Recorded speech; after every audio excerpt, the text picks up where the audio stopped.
Today, I'm going to explain an American science fiction called Knowing. Spoilers ahead. Watch out and take care.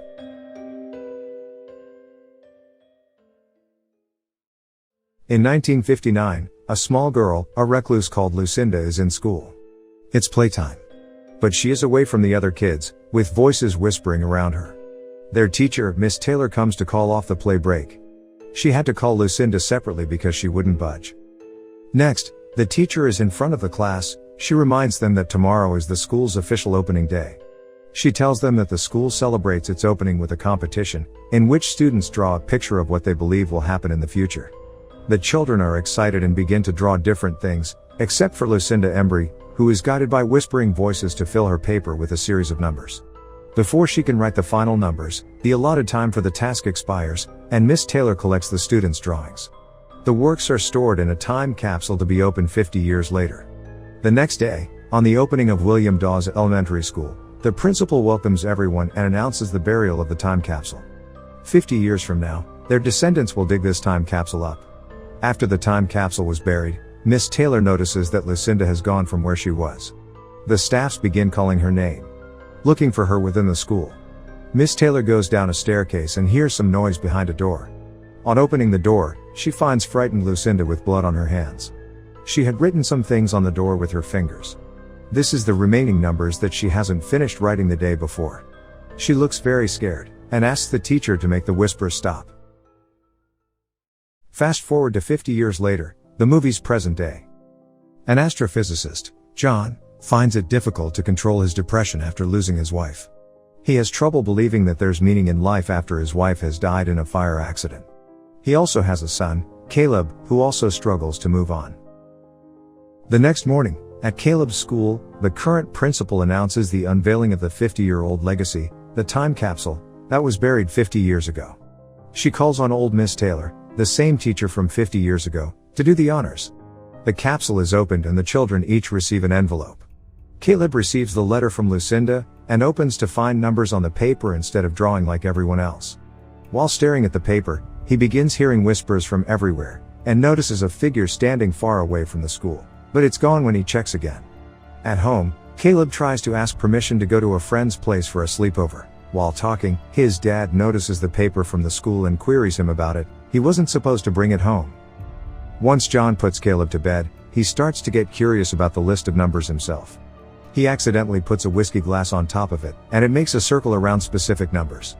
He puts a set of numbers on a whiteboard, and he quickly realizes that this means September 11, 2001, of course being the attack on the Twin Towers in New York City which killed 2,996 people, lining up perfectly with these numbers.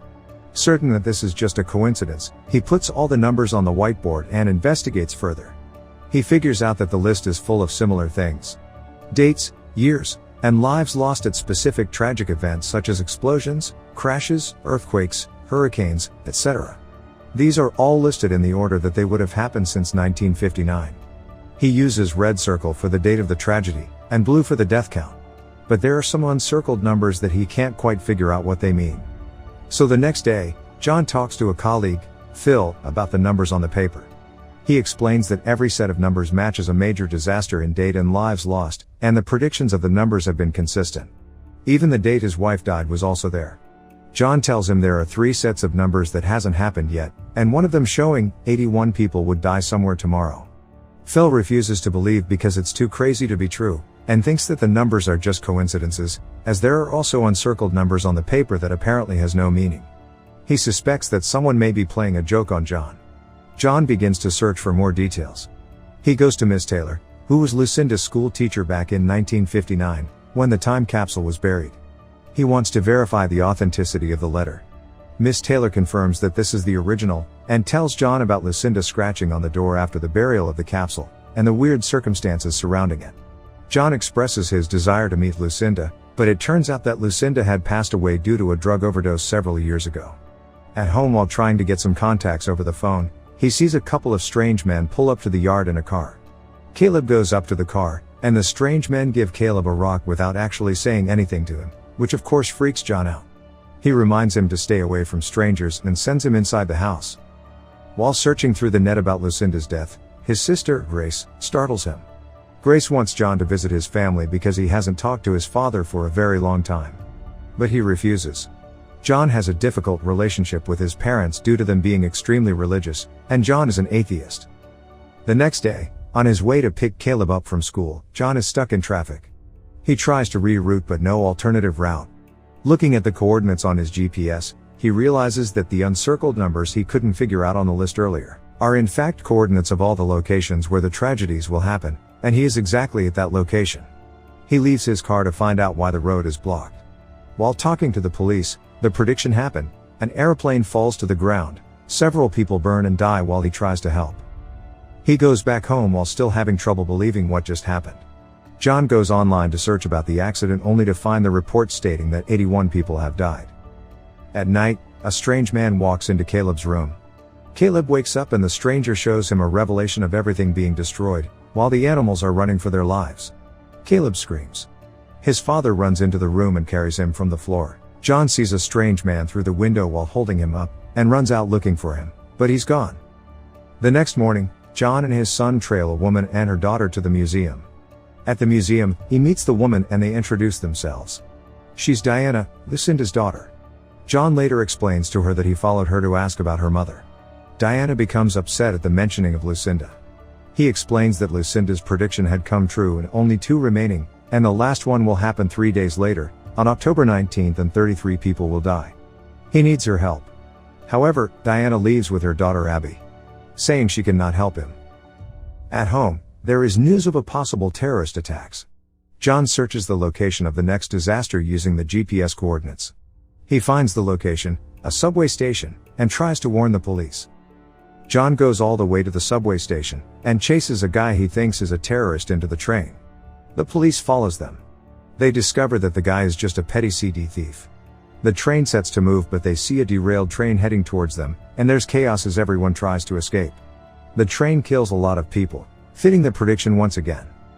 The next scene shows the survivors including John coming out of the debris, and the police and fire department trying to help. Returning home, he is surprised to see Diana and her daughter waiting for him. She proceeds to tell John that the last disaster left on the list is on October 19th, the same day Lucinda said she's supposed to die. Diana didn't want to talk with him about it in the first place because she hated the idea of knowing when one would die. Diana decides to bring John to Lucinda's former home, an old abandoned building where her mother used to hide from everyone around her. As they pull up, they realize that the last numbers on the list, which followed the date October 19th, weren't the numbers 33, but the backwards letters of EE, which they think are the initials of a name. At the house, John searches Lucinda's bedroom, where they found out that EE in the last prediction means everyone will die. He also finds many of those black stones in the house, like the one Caleb received. Outside, Caleb and Abby are in the car waiting for them to return. They both start to hear whispers and see those strange figures. The whispers call on them to come. Poor Abby almost got taken, but Caleb uses the car horn to call attention. John and Diana run to them, but the strangers were gone. John sights one of them and runs after them. Finally catching up to the man, he asks what he wants, but the man opens his mouth, and huge bright light comes from it, and he disappears. They return to John's house, and can't believe Lucinda predicted the death of everyone tomorrow, and this could be their last night together. The next morning, John wakes up seeing Abby's drawing. Suddenly, he realizes that the final disaster may have something to do with the sun. John finds that the last prediction, which is tomorrow, was in tandem with a research he had done about super flares from the sun hitting the rest of the solar system and destroying everything. He quickly goes to the observatory and checks on the recent readings of the sun, which shows abnormal levels of solar radiation. He thinks that a large solar flare may occur very soon, and that may be the cause of humanity's destruction. Back at John's house, they prepare to go hide in an underground cave where Diana used to play as a child. It's time to go. He goes to call Caleb, but finds him at his desk writing a similar list that Lucinda did. From what Caleb was writing, he gets the sense that Lucinda's writing on the door 50 years ago was fundamental to the last prediction, so they go back to the school. He removes the particular door, takes it home, and begins to unveil the writing. Diana is impatient and wants to get to the caves before doom comes, so she steals the kids and drives to the caves. John finally gets the numbers from the door, and he assumes this is the coordinate where they can survive this disaster, but when he comes out, everyone is gone, which prompts him to chase them from behind. Diana stops at a gas station. At the station, she watches the government announce that there's trouble coming and everyone should take shelter, preferably underground. Diana goes to call John to tell him where they are. John tells her that the safe haven might be at Lucinda's old home according to the coordinates, but she's scared and refuses to go there. While still on the phone, the strangers steal her car with the kids inside. She also steals a car, and tries to follow them, but runs into a half-truck. She breaks her neck, and later dies in front of John, at exactly 12 midnight according to her mother's prediction. John drives to Lucinda's abandoned home, and follows a car-ridden path into the bush. He finds many of those black stones there. Finally, he sees one of the strange men and threatens to shoot. Caleb stops him and tells his father that the strangers have been protecting them this whole time, and that they must go with them in order to be saved. It turns out that they were the ones who sent the messages about the major disasters trying to save humanity from being completely destroyed. They then reveal an ark up in the sky. John is astonished. It's time to go. But the strangers will only allow the children go with them. Only the chosen must go. Caleb cries. Caleb and his father say their last goodbyes. And the men turn to shining bodies, and the ark leaves. Up in the sky, many of such ark had come to several other places on earth, they are also leaving. John wakes up in the morning on that ground. He navigates the now rowdy city to his family house. His sister meets him with a hug and he tells her, Caleb is safe. He enters the house and hugs his father, then his mother and his sister joins for a group hug. The sun flare starts to destroy everything, and takes them too in their group hug. As the movie ends, the ark drops the children at different places and goes away. Caleb and Abby run through the field towards a huge tree. Now, for the explanation. At the end of the movie, the beings who have been whispering into Lucinda's and Caleb's ears finally reveal themselves as a more evolved alien race, who have been selecting few humans and animals to save from the imminent destruction of the planet. Since there were other spaceships leaving the Earth, it's possible that these humanoids whispered the same messages to other people around the world. So, why were only the children taken? Aren't children too young to take care of themselves? We can assume that the other children were children with various types of knowledge and skills. Maybe the Whisper people chose some specific children who would be great at working together. They took children because they wanted a fresh start. Adults would just go to the new planet and try to recreate what they had on Earth and end up destroying the planet.